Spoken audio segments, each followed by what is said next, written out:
There it is. So you know where we are, but we're not just going into the library. We are going into the Windsor Woodcarving Museum, which is just on the inside of the front here. Oh, look, there's a potato chip truck out here. When you come in to the library, it's directly on your right-hand side. There you go. You can't miss it. Let's head in here. I already know who's in charge. I've already been in here once. Kimberly Hurst, museum manager. Hi. To start with, let's go over. Let's look at the statue or this bust here. It's a which? A relief carving. Now, see, you're gonna, you know all the lingo. You know all the details about most of the stuff in here, and you know that because you've been here how long? Since September of 2008. So, right now, the Woodcarving Museum, what is the most pressing issue with regard to this museum? And how? First, tell me how long it's been here. The museum has been here in existence since 1996. It came about in November of 1996. They set up in this very room, and it's been here almost 14 years. Whoa. Yeah, it's been here a long time. Yeah. It's Windsor's hidden gem. We have a lot of those, I'm finding. Oh my gosh, do we ever? We have tons. But there's right now there's concern about this space and keeping it here. Absolutely.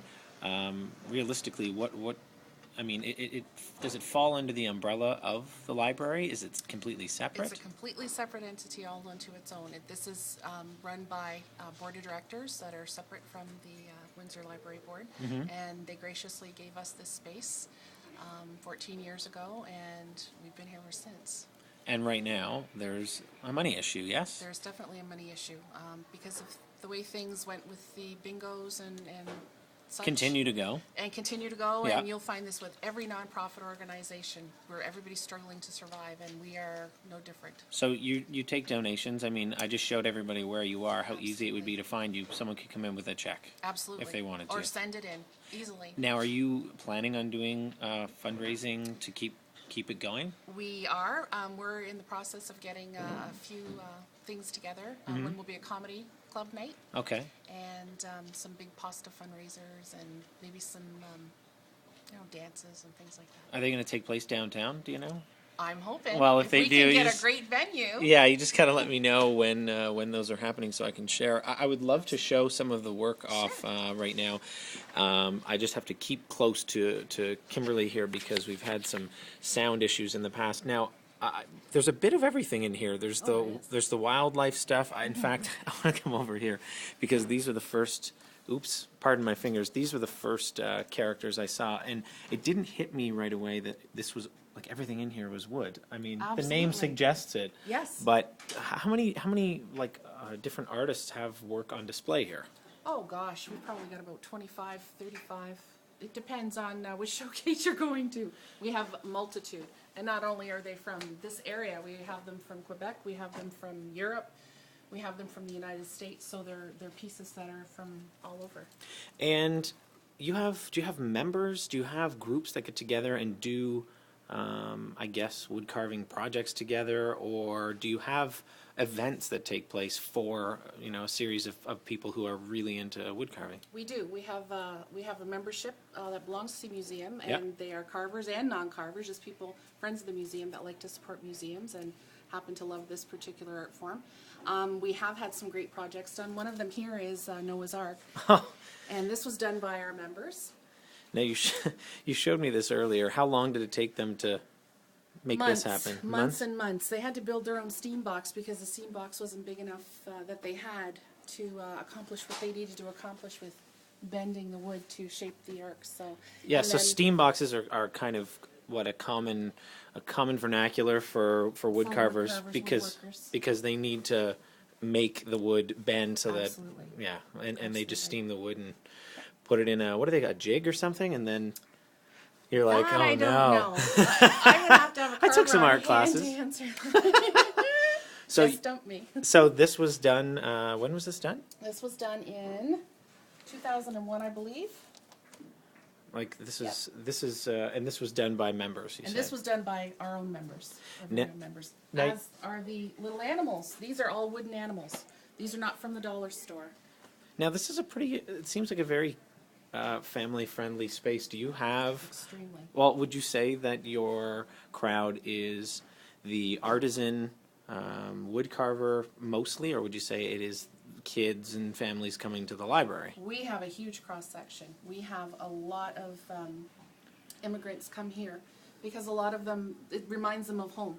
Every culture on this planet carves wood. Every culture. We're not any different than anyone else. This is something it's the oldest art form. Well, that's uplifting to know that you're getting a really wide array of Very wide array. of folks coming in for what you Very have to wide array. offer. Young, old. Tell me about this. You said this is the Millennium. This is our Millennium Project, and this was done in 2000, and this represents the important figures of Essex County's history. You'll see people like Herb Gray and Charlie Brooks and Paul Martin Sr. and Jennifer Robinson, sorry. Yes. And of course Eugene Whalen, Senator Eugene Whalen. And well, for me, Reno Bertoya, Reno Bertoya, our sports baseball hero. player. Yeah, he's fantastic. You've got this full, Bust. almost like half bust, Yeah. almost from the waist up of Bill Clinton. Bill Clinton. You President have, Bill Clinton. like as we walked through earlier, you have pieces. These are amazing. These are relief carvings. These you are said? relief carvings Of the French of heritage. the French heritage of which the area. which I think is something we don't Don't pay enough attention to. absolutely, or the native heritage either. Now, Which is something we need to do.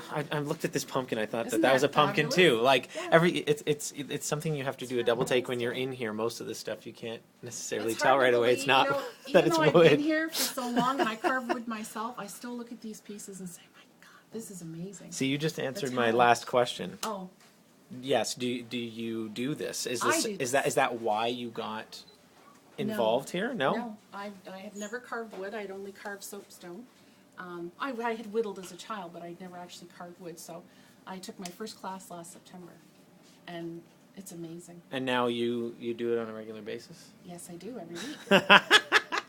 See, now, if there's one piece in this space, did we see it already? Is there something that you have a favorite or something that's kind of a hidden gem? I think the most Among the hidden gems? among the hidden gems would probably have to be Tecumseh.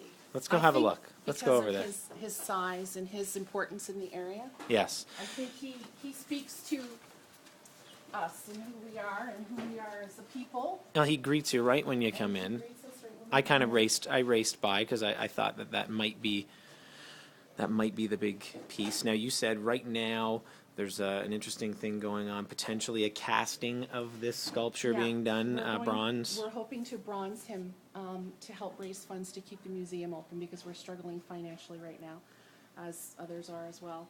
And with the bicentennial of the War of 1812 coming up, Yes. we're hoping that we're able to sell a few pieces to some communities that have links to Tecumseh. We've had quite a few interested people, so we're I guess. praying- It's gorgeous. Yeah, he's absolutely stunning. Very, very well done.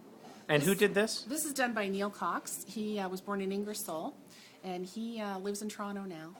This was done in 1999. He was commissioned to do this piece. It's Black gorgeous. walnut, Oh, man. and this tree was almost 100 years old, Oh, and it was almost 2,000 pounds when it started. what a great story. And we actually have the step-by-step of No. carving it. Yeah. Oh, so you have yeah, I saw that little booklet down Little there. photo. So if you come in and you want to Oh, see yeah, the step by step, you can. Oh man, that's Isn't it amazing. huge? Yeah. And just What's the proper address here? it's 850 Olette Avenue. 850. 850. We're at the Central Library, right at the very front. You'll see the cafe on the one side, and through the front doors, we're located. So, right there, the Windsor Woodcarving Museum, 850 Olette Avenue, and you have the option of going and getting a little coffee over there. But the more enlightening opportunity is to talk to Kimberly Hurst. So I appreciate you taking the time, and come and explore. Come and see what your downtown is holding for you. Look at all this. And we got a great gift shop. Uh-oh. If you've got people that you can't find anything for, we've got something for you. I can guarantee you. Those hard to buy for people, there's something in our gift shop. Uh-oh. Now you're Even definitely kids. coming in.